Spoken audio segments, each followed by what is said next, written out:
केरल में एक प्रेग्नेंट हथनी के साथ टॉर्चर का एक मामला सामने आया है।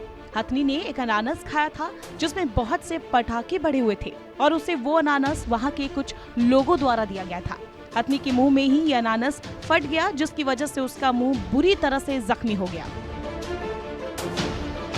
उत्तरी केरल के मल्लपुरम जिले में एक वन अधिकारी द्वारा सोशल मीडिया पर हथनी की भयानक मौत का विवरण सुनाए जाने के बाद ये घटना सामने आई है।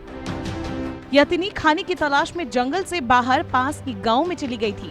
वो गांव की सड़कों पर घूम रही थी और तभी वहां के कुछ लोगों ने उसे पटाखों से भरा हुआ अनानास खाने के लिए दे दिया। वन अधिकारी मोहन कृष्णन ने अपनी फेसबुक पोस्ट में लिखा, हथनी ने सब पर भरोसा किया। जब उसके मुंह में वो अनानास फटा होगा तो वो सही में डर गई होगी और अपने बच्चे के बारे में सोच रही होगी, जिसे वो 18 से 20 महीनों में जन्म देने वाली थी। अनानास में डाले गए पटाखे इतने खतरनाक थे कि उसकी जीभ और मुंह बुरी तरह से जख्मी हो गए। हथनी गांव भर में दर्द और भूख के मारे घूमती रही और अपनी चोट की वजह से वो कुछ खा भी नहीं पा रही थी।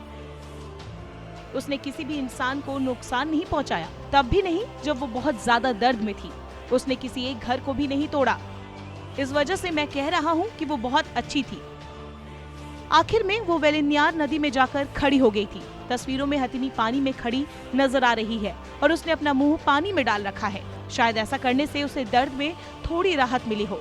वन विभाग के ऑफिसर ने कहा कि उसने ऐसा इसीलिए किया होगा ताकि मक्खियां उसके घाव पर ना बैठे। अधिकारी ने लिखा, वन विभाग अपने साथ 2 हाथियों को लेकर गया जिनका नाम सुंदरम और नीलकांतम है, ताकि उसे नदी से बाहर निकाल सके, लेकिन उसने किसी को अपने नजदीक नहीं आने दिया। अधिकारियों द्वारा कई घंटों तक कोशिश किए जाने के बाद भी वो बाहर नहीं आई और 27 मई को दोपहर 4 बजे पानी में खड़े खड़े उसकी मौत हो गई। इसके बाद उसे एक ट्रक में वापस वन में ले जाया गया, जहां अधिकारियों ने उसे अंतिम विदाई दी।